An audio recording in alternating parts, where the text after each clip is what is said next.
Okay, we're already on part four. I anticipate that we'll spend a couple more weeks in the Psalms, and then Esty and I will be going on vacation for a couple of weeks, so we'll have a couple of Wednesday night breaks, and then we'll pick up a new topic later toward the middle of summer.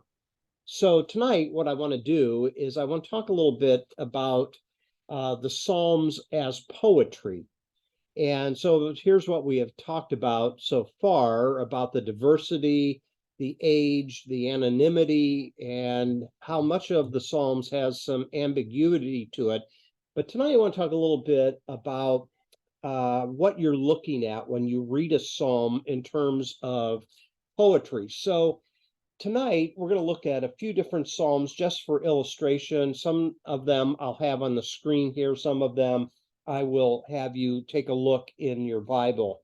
But as we think about poetry, we have to think in terms of a whole different structure of poetry for Hebrew poetry, because it's not really built on meter, it's not really built on rhyming. Sometimes it will be built on wordplay a little bit. Some of the Psalms have a little bit of acrostic to it, but if we come to the Psalms with a preconception that as poetry, it is something that kind of sounds like English, then we're going to miss the point. Yet, I think we can still feel a little bit of a rhythm to many of the Psalms. When you read it, even though it's not built on rhythm and rhyme per se, it does have a cadence to it and that's what makes it quite beautiful. So, biblical scholars who have done a lot of research about on the Psalms have not been able to break the code in terms of what is it that is definitive for Hebrew poetry. You can't count lines. There's some patterns, but some of them don't hold to those patterns at all. So the thing to keep in mind about the Psalms is, as poetry, they do not use a lot of words. So when you look at a psalm, there's some short verses there. And when you look at a psalm, you'll find that there's a lot of white space around it compared to narrative when you read other parts of the Bible. So when you open the Psalms, you know that you're in poetry just by the way it looks on the printed page.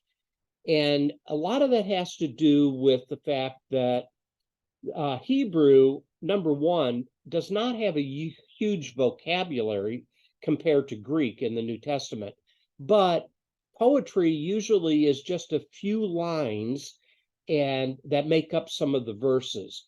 And so it's very economical in the way it kind of uses the language and so forth.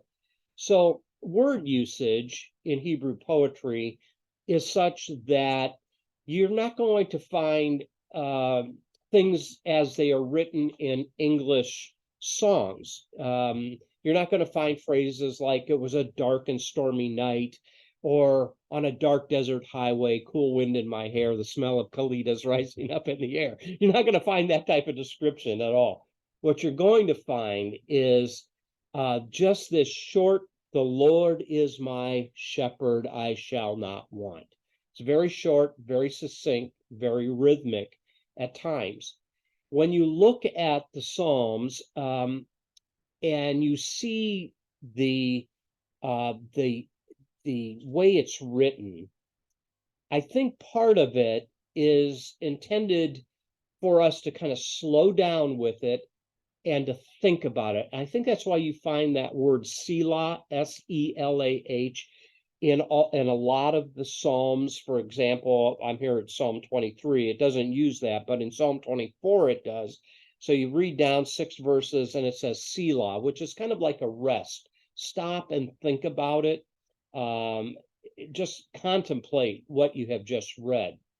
Now, in some translations, you can find a little bit of rhythm to it, especially in like the King James Version. The King James translation has much more of a rhythm in the poetry than, let's say, the New American Standard Bible. I don't know a whole lot of people that are using New American Standard Bible translations anymore, but it's very literal and it is very wooden in the way it's translated. But the NIV, which is a common translation, kind of sits between those two. So you have the language you can understand a little bit better in the NIV than, let's say, the King James Version, but it does try to keep a little bit of the cadence and rhythm of it, so you can appreciate the beauty of the movement of the poetry. So those are just some initial observations on poetry. Do you have any thoughts or questions or comments on that? Okay.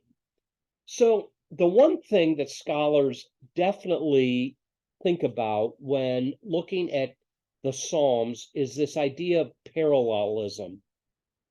So the way Hebrew poetry works is there is usually one line that's followed by another line. So take a look here down at Psalm 13, verse 1 on the slide here. So line A says, "How long, O Lord, will you forget me forever?" And then the second line basically says the same thing, but it's in parallel. "How long will you hide your face from me?" So, how long, O Lord, will you forget me? How long will you hide your face from me is two ways of kind of saying the same thing. However, even though it is written in parallel fashion, it's not completely identical. So here you see in Psalm 13, verse 1, it says here, "How long, O Lord, will you forget me?" So he is saying Yahweh has forgotten him in line A. "How long will you hide your face from me?" Is written in the second line. So the first line is forgetfulness. It seems God has forgotten me. But the second line is added by saying, "God, you're really hiding from me." That's a little bit different than being forgotten. So they're written in parallel, but sometimes they're not identical. And so here, the full force of Psalm 13, verse 1 is, "It seems at times God has forgotten me. It seems at times God cannot be found because he's hiding from me." So here you see up at the top, you have A and B, which is like a line that is written. And then in a parallel fashion, you have A and B, but sometimes there's a little bit extra information that is added. And I'll give you an illustration of that in a minute. So you have A and B, but the second line can be A, B, and C. So the break in the line is that visual reminder here. And the way it's written here is I'm at Psalm 24, verse 1, where it says, the earth is the Lord's and everything in it, comma, the world and all who live in it, semicolon. So the complete thought in verse 1 of chapter 24 is everything belongs to God. The earth belongs to God. The world belongs to God, but also, do you see, it could stop there, and all who live in it. The earth is the Lord's and everything in it. And then it's amplified a little bit by not just repeating the word world as it is in representation by the earth in the first line, but all who live in it, not just exist in it, but make a living in it and thrive in it and that type of thing. So there's a little bit of difference there. Does that make sense? So it complements it and it adds to it just a little bit. Any thoughts? Okay. So you have some different types of parallelism, a line repeated by another line, and that's the common feature. And sometimes they can appear synonymous. The two cola appear to be saying the same thing, but as I just mentioned in Psalm 13, verse 1, sometimes there can be minor differences where there is a difference between God forgetting and God hiding. So the first one, line A, is passive. It's like, oh, I forgot. Where line B is very active. I'm intentionally hiding from you. So let's look at another one. And a synonymous, a parallelism is sort of like an echo, line one being repeated back. So go over to Psalm 19 and look at verses 1 and 2. This is a pretty familiar line from the Psalms. The heavens declare the glory of God, semicolon. There's the first cola. The skies proclaim the work of his hands. So they're synonymous, but yet they're stated in a different way. The heavens, represented by the second line, the skies, declare the glory of God, is stated by in parallel to proclaim the work of his hands. So it complements it by stating it again, and it's one of those lines that's kind of repeating the first line, but sometimes it will, as I just showed you in Psalm 13, verse 1, it will have a little bit of difference to it. Does that make sense? The second type of parallelism is antithetical, and that is a contrast. So if you were to say synonymous parallelism is sort of like using the word and. The heavens declare the glory of God, and the skies proclaim the work of his hands. In antithetical construction, A and B are in contrast with each other. So they're opposites. And so here's one from Psalm 1, verse 6. For the Lord, for the Lord watches over the way of the righteous, but the way of the wicked will perish. So these are in parallel. It's stating one about righteous people and one about wicked people. And here's the key word. If the synonymous parallelism could be defined sort of like using the word and, the antithetical parallelism is represented by the word but. Okay, it's going to tell you something different. So there's another one. You don't have to turn here, but I'm going to read it for you. Psalm 73, verse 26. It'll give another illustration of it. Psalm 73, verse 26. It says here, my flesh and my heart may fail, but God is the strength of my heart. So the parallel there is the heart, whatever is representing the heart. My heart and my flesh may fail, but God is the strength of my heart. So there's the contrast. Okay. I might not be able to hold it together, but God will help me to hold it together. Does that make sense? Any thoughts? One more. And it's defined by scholars as synthetic. Now, what is meant by that is it adds information, but it's a kind of a catch-all because this parallelism changes a little bit. And the deeper you get into Psalm studies, they subdivide this synthetic category into a bunch of minor ones we're not going to bother with. But here's what synthetic is here.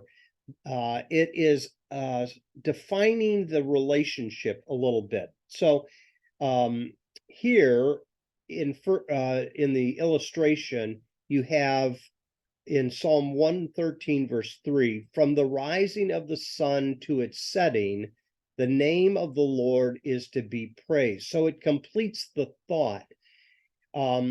It's in parallel because if it's only one line, from the rising of the sun to its setting, that's an incomplete thought. So you need the second line to complete the thought. Well, what do we do from the rising of the sun to the setting? The name of the Lord is to be praised. So it's completing the information, it's giving to us an additional set of information that completes the thought. So the second line is adding to the first one. Okay. It's incomplete without it. Now, this is a much looser relationship in the Psalms because that second line can go in any direction, really. So in Psalm 24, verses 3 and 4, you have an illustration of this, and it says here, "Who may ascend the hill of the Lord? Who may stand in his holy place?" Then verse 4 completes that first thought.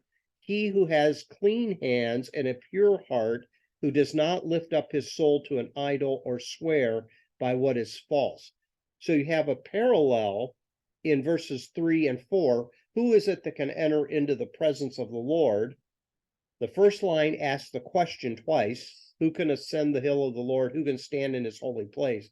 And then verse 4 answers it: he who has clean hands and a pure heart and does not lift up his soul to an idol or swear by what is false. So those two lines are in parallel, but it's synthetic. You need both to complete the thought. Okay, I'm going to give you one more of this. Psalm 77, verse 17. Now this one is synthetic in the sense that it's giving a description, but you need all three colas of the verse to kind of complete the thought. So I'll start in verse 16 because it says, "The waters saw you, O God, the waters saw you and writhed, the very depths were convulsed." Now, verse 17 says, "The clouds poured down water, the skies resounded with thunder, your arrows flash back and forth." So what it's describing is a rainstorm. Three components: clouds pouring down water, the sound of thunder, and the arrows as lightning. Okay, so you need all three lines to properly get the feel for the cloud, the atmosphere, and the lightning. And then it repeats down in verse 18, "Your thunder was heard in the whirlwind, your lightning lit up the world, the earth trembled and quaked." So that verse adds to it after you get the sense that God is in control of the waters. Then there's the description of a thunderstorm in verse 17, and then that must have been quite a thunderstorm that he's describing, because the thunder was heard above other wind and so rain, and the lightning lit up the world. In other words, we've seen rainstorms where the lightning really does kind of illuminate the sky, and then the boom of the thunder you can actually feel. The earth trembled and quaked. Do you see what he's doing? He's using poetry to describe a rainstorm there, but it's synthetic in the sense that you need all these components to get the full feel of it. Some thoughts there?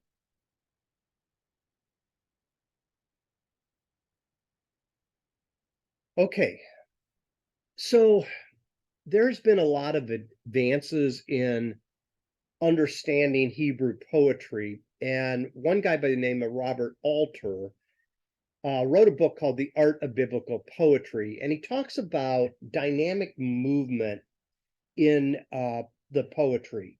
And what he talks about is that even though things are written in parallels, there's no such thing as a true, unless you're using the exact same words, a true parallel. So you have here the idea of words overlapping a little bit in meaning, but what they are communicating can have some uniqueness to it. So hearing that, it can kind of drum up different feelings. So here's an example in Psalm 3, verse 7. It says here, "For you strike my enemies on the cheek," that's the first line, "you broke the teeth of the wicked." Now, it seems to be saying the same thing. However, it is not identical, because the second line really is much sharper. And that's kind of tongue in cheek, but you strike all my enemies on the cheek, as if that could be a slap, but you know it's more than a slap because it breaks the teeth of the wicked. So it was more like a punch in the face. So here you have what Robert Alter talks about, how different words bring different feelings to it. In other words, there's much more energy in that second line from Psalm 3, verse 7. And you can read, and if you slow down enough to recognize that they're in parallel, but they're not exactly the same, you get the feeling of the second line of the aggressiveness of the statement more so than the first line. Does that make sense? Here's another example, Psalm 135, verse 5. For I know that the Lord is great. Our Lord is above all gods. So in line A, the psalmist is stating of the greatness of God. But in line B, the psalmist is saying how great God really is. He's above all the other gods. So he's not just great in a general sense. He stands head and shoulders above the other gods of the nations around them. So that's what Alter calls dynamic movement in the Psalms and in the poetry of the Psalms. Some thoughts there?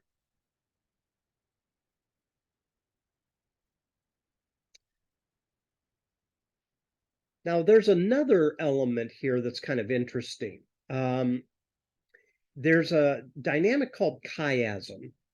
And a chiasm is something that is written in such a way that the parallels are not right next to each other, but they're written kind of in an inverted fashion.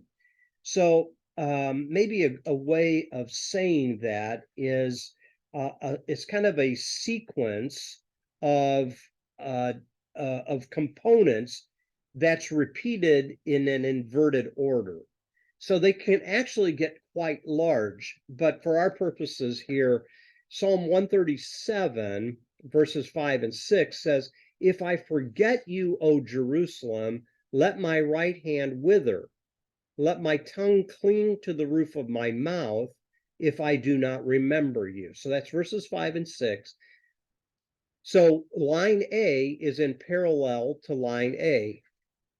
Line B in parallel to line B.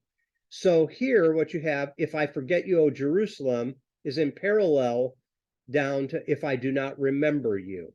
And then let my right hand is in parallel to let my tongue cling to the roof of my mouth. Now that's a very short chiasm. Sometimes a chiasm can be a whole chapter or pretty lengthy. So it would go A, B, C, D, E, F, G, and then backwards, G, F, E, D. Are you following what I'm saying? The parallels can be quite extensive. So the only way you would know that is if you really, really look at these Psalms or other parts of the scripture for that matter, really closely to find that dynamic going on there. But it really is artistic in the way it's written, because they are thinking not just of what they're writing here, but what they're going to write later that's going to be in parallel. And usually, if there's an uneven amount of these parallels, let's say you got A, B, C, D, E, and then you have D, C, B, A, the E, which is the odd number, is kind of usually the most important element of the psalm. So A to A, B to B, C to C, D to D, and E stands by itself. And that usually is the point that the author is really trying to emphasize. Okay? Does that make sense, or have I lost you there? That's technically called a chiasm. Now, I jumped over this second point here, that sometimes in the poetry of the Psalms, there is just repetition. So in Psalm 136, the whole psalm is written with this repeated phrase. How does it go? Give thanks to the Lord, for he is good. So 136, let me get there. You have, if you look at it, give thanks to the Lord, for he is good. Okay, but that's not the repeated line. The repeated line that goes through the whole psalm is his love endures forever. Give thanks to the Lord, for he is good. His love endures forever. Give thanks to the God of gods. His love endures forever. Give thanks to the Lord of lords. His love endures forever. Now, notice in the first three verses, what's the key phrase that is used there? Well, on the first line, it's thanks. In verse 1, 2, and 3, give thanks, give thanks, give thanks. And in the second line, his love endures forever. There's a little bit of difference in completing that first line. Give thanks to the Lord, for he's good, for he's the God of gods, and he's the Lord of lords. But it begins the same way and it finishes the same way. And you go down through 26 verses, and what it does is it will begin to tell the story of Israel. If you jump down to verse 10, he starts talking about the deliverance from Egypt. To him who struck down the firstborn of Egypt, his love endures forever, and brought Israel out from among them, his love endures forever. So it's not general, it gets very specific. So it begins with a generality, then it talks about creation a little bit, then it talks about deliverance from Egypt, and then on into the wilderness wanderings down into verse 16, that God's love is still enduring and so forth, against some of the battles, against some of their enemies like Sihon of the Amorites and Og of Bashan. But yet the repeated phrase or the poetic element of it is his love continues to endure forever. So that's just another literary convention that sometimes will appear in the Psalms. Any thoughts, comments? All right. Sometimes the Psalms have an acrostic element to it. So go over to Psalm 119. Now, this is the longest psalm in the Psalter, and it uses the Hebrew alphabet. And the Hebrew alphabet is represented with, you'll see as you look at it, the funny looking letters is Hebrew there. So Aleph, right before verse 1, is the first letter of the Hebrew alphabet. Then what you have is 8 verses that are all beginning, each verse begins with the letter Aleph. Then you go down to Bet, beginning right before verse 9, and then you have another 8 verses, all beginning with the letter Bet. So it's sort of like if you're using English as an example, you'd have 8 lines that all begin with the letter A, 8 lines that all begin with the letter B, 8 lines that all begin with the letter C. So you get the idea there.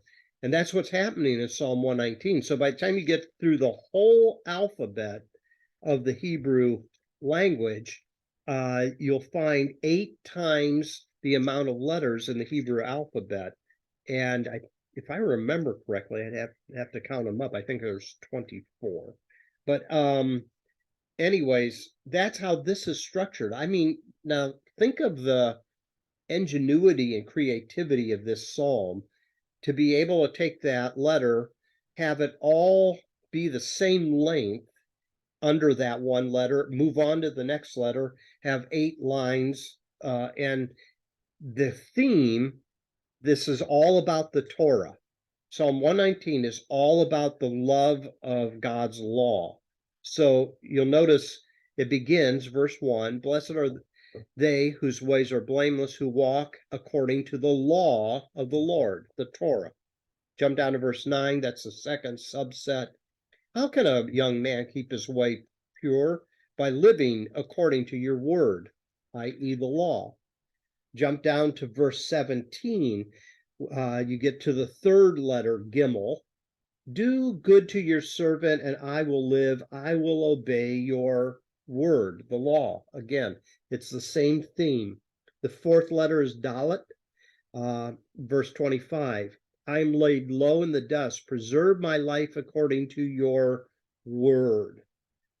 Then you have the letter Hey in verse 33. It says, teach me, O Lord, to follow your decrees. That's another way of talking about the law, the decrees of God. One more, but you could go through the whole psalm this way. You have the letter Vav, and it's in verse 41. May your unfailing love come to me, O Lord, your salvation according to your promise. Your promise where? Well, what he has in mind is the law. I know that because if you look at verse 43, it says, do not snatch the word of truth from my mouth, for I have put my hope in your laws.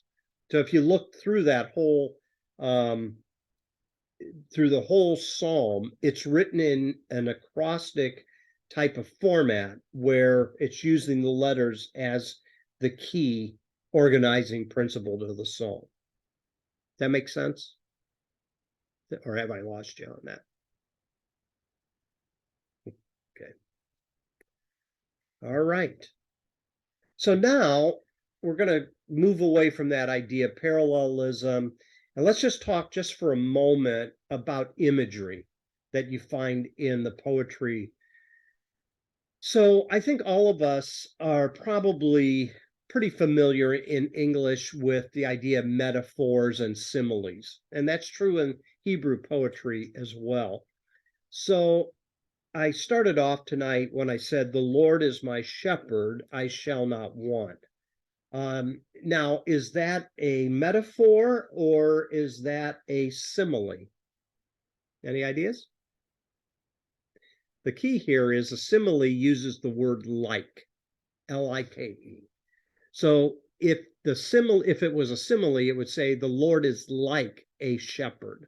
But it says this is a metaphor. The Lord is my shepherd. Now you're being forced to kind of think through what a shepherd does, and then of course the rest of the psalm tells you some of those components.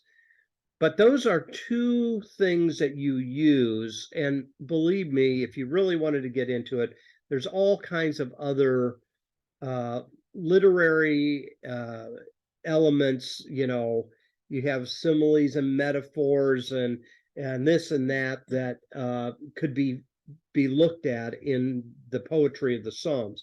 But I think this is the most dominant and the most familiar to us, is to look at the metaphors and similes that are using imagery to compare one thing to another.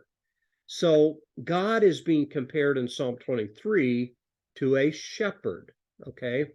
So we're then to contemplate, how is God like a shepherd? Then the rest of the psalm really kind of tells us a little bit.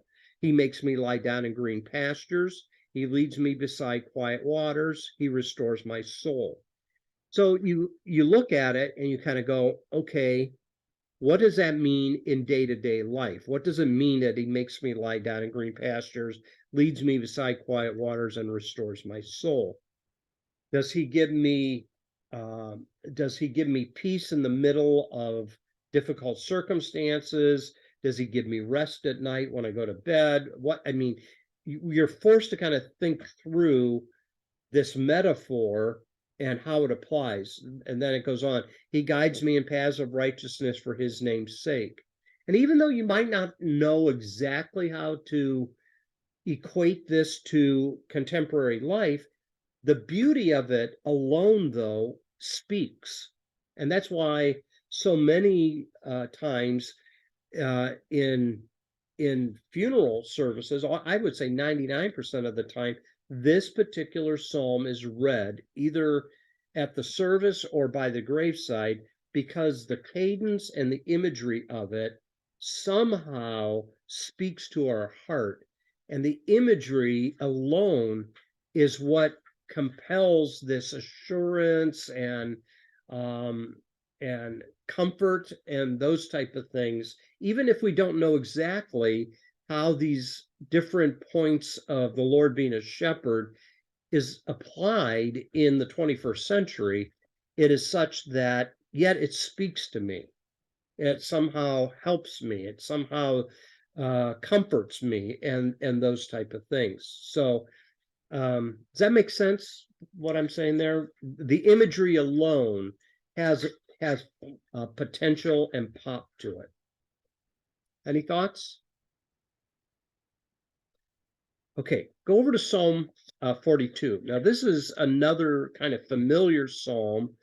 In fact, there's one of the contemporary choruses that was sung 15 years ago. As the deer pants for the water, so my soul longs after you. That comes from Psalm 42. Now, let's look at it a little bit closer. So let's think about this imagery for a minute. Verse 1 and 2. As the deer pants for streams of water, so my soul pants for you, O God. My soul thirsts for God, for the living God. When can I go and meet with God? So stop there for a moment. So the imagery here is that water is life-sustaining. And of course, we can't live without water, and we need to keep drinking water. But what's interesting here is as the deer pants for streams of water, so my soul pants for God. So now the commonality in that is pants. The deer pants and my soul pants. But there's kind of a transposition that's taking place. To pant for something is an emotion in some ways. So here, an emotion is being applied to a deer. It's a human emotion to pant for something, to long for something, to desire something. And the psalmist kind of projects that onto the deer. Now, a deer can thirst. When it's thirsty, it goes and it drinks water, but it doesn't, well, at least as far as we know, it doesn't have the emotional component like we talk about when we talk about panting. So it's interesting that the two are flip-flopped here. It probably could read, as the deer thirsts for streams of water, so my soul pants for you, and my soul thirsts for God, or we could say my soul pants for God. My soul longs for God because it's an emotional type of thing. And that's kind of completed in verse 2 when it says, when can I go and meet with God? There's this aching inside of me to meet with God. So it's interesting how some of the imagery here is transposed a little bit. The deer that thirsts for water is panting for it, and we human beings who pant for God, actually its image is that of thirsting like a deer. So the two are kind of in parallel with each other. And the crossover effect, I think, as you can see on the slide there, is the deer longs like a human being, and the human thirsts like a deer for God. So it's just a powerful way of remembering. It's a powerful way of communicating.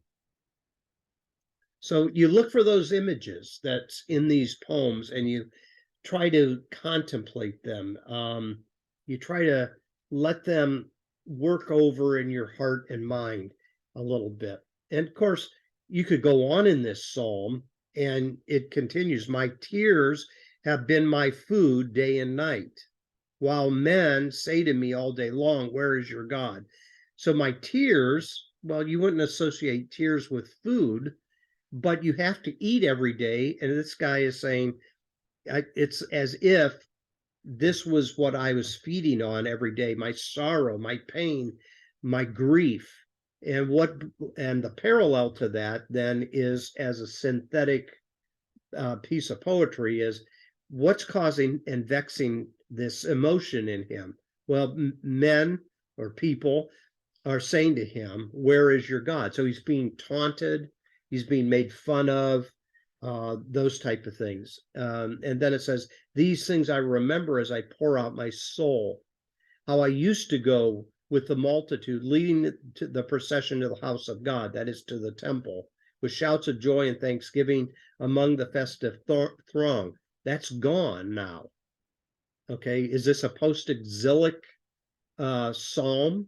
Is it talking about what he used to have, but he no longer has?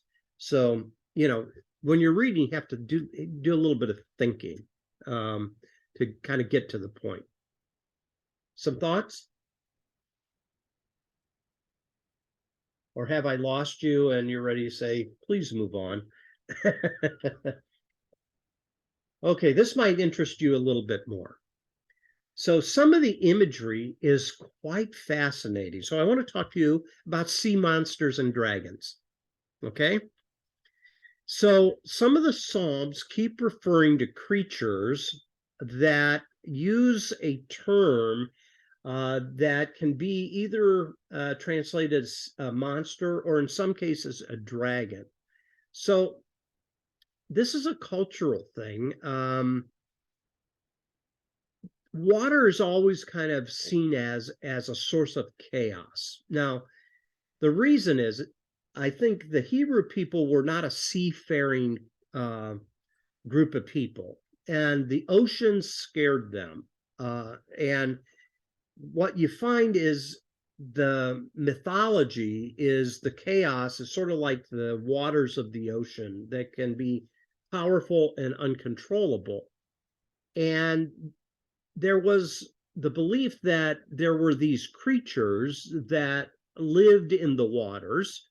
And what we find is that some of the different translations can use different imagery. Sometimes it's a dragon, sometimes it's sea monster. Here you see here, the New Revised Standard Version says the great sea monsters, rather than like in the NIV, great creatures of the sea. So the NIV is a little bit misleading here. Great creatures of the sea is not talking about whales. It's not talking about sharks. It's not talking about hippos. It's this idea of the great sea monsters is something akin to the mythical creatures that all people in that day and age believed in and felt brought chaos into the world. So a sea monster usually is bad. And here you have a parallel in Babylonian culture. In the creation account, Enuma Elish, the goddess Tiamat is considered a water god, and she is what brings chaos to the waters.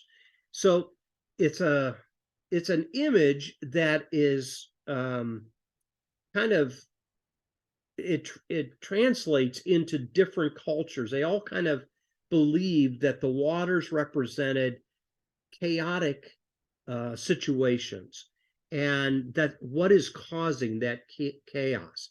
It's some type of huge sea creature or monster that did it. So I want you to turn to Psalm 104. And let's illustrate this a little bit. Again, this is imagery that's being used, but this is also a cultural belief back in the day as well. So in Psalm 104, it begins with basically creation. Verse 1 starts to give an account for creation. O Lord, my God, you're very great. You're clothed with splendor and majesty. He wraps himself in light as with a garment. And he stretches out the heavens like a tent. He lays the beams of the upper chambers on their waters. He makes the clouds his chariot and rides on the wings of the wind. Now, if you keep reading, in this creation account of the psalmist, after you kind of work through the creatures that are on the land, like verse 14, he makes grass grow for the cattle and plants for man to cultivate. You get down to verse 24. And when you get to verse 24, it's fascinating.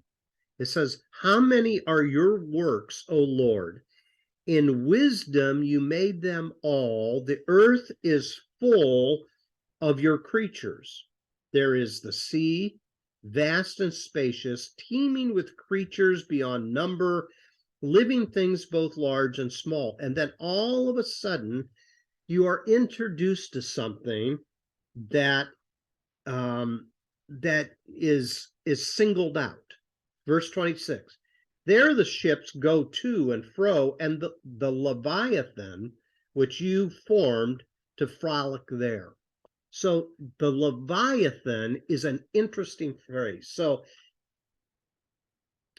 it was considered to be some type of sea monster. Now, I think here in the 21st century, we kind of say, well, what creature lives in the sea that could be represented by this name Leviathan? And I think different suggestions have been thrown around. But what you have is, again, a cultural thing that's represented in the imagery of this psalm. And it's here you see this word pop up. Now, the word Leviathan is represented in the book of Job, and it's represented here in the Psalms. And it was also, as you can see by this picture here, believed to be a creature that had teeth. And it looks more like a dragon than anything else. And this is one of the artist's renditions of what this possibly looked like. Now, the question is this literal? Was there a literal creature like that? Probably not, but that's what they believed it to be. That all the chaotic waters, the hurricanes, and all the terrible storms that arise on that big of a body of water can be represented in this idea of a creature that stirs the waters. And here it's just mentioned kind of in passing that God creates this creature. He does so because he enjoys what he has created, and the Leviathan frolics in the ocean and that type of thing. However, if you go over to Psalm 74, it has deeper meaning to it. So go over to Psalm 74, and here we're going to see the image pop up again. So in Psalm 74, this is a troubling psalm. It's one of those lament psalms that we talked about last week. It says here, why have you rejected us, O God? Why have you rejected us forever, O God? Why does your anger smolder against the sheep of your pasture? Remember the people you purchased of old. So it's going back to the Exodus and talking about them becoming a people, the tribe of your inheritance whom you redeemed. Do you remember Mount Zion where you dwell? That's, the capital city of Jerusalem where the temple was. Turn your steps toward these everlasting ruins. All this destruction the enemy has brought on by the sanctuary. So it's talking about invasion. It's talking about defeat. Your foes roar in the place where you met us, and they set up their standards as signs. We win. These are the standards that reflect that they are the victors. So it goes on and it goes on. And then if you get down to verse 12, this is fascinating. The psalmist says, but you, O God, are my king from of old. You bring salvation upon the earth. In other words, you have the ability to do something. Then verse 13, it was you who split open the sea by your power, and you broke the heads of the monster in the waters. Now, what is it referring to? Referring to the Exodus, the nation going through the waters. And notice the description that is given to the Egyptians. They're like the monsters that are broke in the waters. Then here's Leviathan that pops up again, verse 14. It was you who crushed the heads of Leviathan and gave him as food to the creatures of the desert. Now, Leviathan is not this frolicking creature in the sea. He is associated with the enemies of the nation of Israel. So it takes on a different flavor here in Psalm 74, because this psalm is lamenting the fact that they had been invaded by the Babylonians, and now God, it seems as God has deserted them. So, for people that, as I say here on the slide, that suffered displacement, to remember this, that God at one time broke through and delivered them from slavery out of Egypt, it was a way of showing God's power and ability and the promise of salvation from this current set of circumstances that they find themselves in. But it uses this imagery of sea monsters again and Leviathan. Now, in the book of Job, there's another creature that is mentioned called the behemoth. So these two words, Leviathan and behemoth, are interesting words because we don't know exactly what it's referring to. All we can take in line is that the culture believed that these were powerful creatures that had the ability to harm and injure people, and in the case of the oceans, cause chaos as well. So you're doing a little bit of cultural study when you're reading the Psalms as well. And you have to kind of think through what it meant in their culture. And then the more difficult task is, how is this psalm, like Psalm 74, how does this relate to us? How do we understand what it is communicating to us? I mean, we didn't go through the Exodus. We weren't taken in exile to Babylon, but the overall message of it is, even in the most difficult situations, God can still deliver us. He has shown up and he can show up again. So let me see if you have some thoughts about our subject matter tonight. And what we're going to do is we're going to stop the screen share and get everybody online here. If you have some thoughts, some comments, some questions. So we just basically talked a little bit about parallelism, different types of parallelism, and imagery tonight. And then what I want to do over the next couple of weeks, I want to see how the psalmists, what is their understanding of God? And what is God like? And then we'll probably close this study with the counter point of man. What does the psalmist think of man? Now, in the case of man, in some of the psalms, he's represented as a prince, and in other psalms, he's represented as a worm. Interesting imagery that is used, these two diametrically different images. But any thoughts about anything, really? Any thoughts, questions that you have? The panting is interesting because actually that's a what's the word I'm looking for? Dogs don't do that consciously. They do it automatically. I'm trying to remember. So there may be, maybe I'm reading too much into this, but maybe that's part of the meaning of it also. It's almost instinctive. Yeah. It's just it's something you just is intrinsic to what you're to living in some sense. Or there's a word I can't think of what it is, but like breathing. It's not consciously do, like coughing. I'll sometimes cough to clear my throat. That's but breathing is something that is panting. I think of panting of a dog. Guess that same way. They don't decide to do it or something. It's some sort of a it's not a conscious decision, right. And so in some sense you could interpret that verse that way also, like it's almost something that's part of you, if you know what I'm saying. That's a good point. That's a real good point. What are some of the subconscious type of things that we do as human beings that come automatically, right? That like a dog or a deer panting as well. Right. Yeah, that's good. Really good. Other thoughts? No?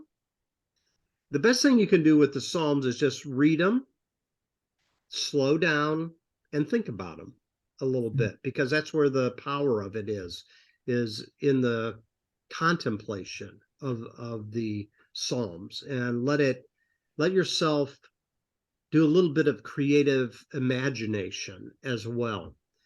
Your culture and the psalmist cultures don't line up, but the imagery that is used still communicates. And that's why so many people love the Psalms.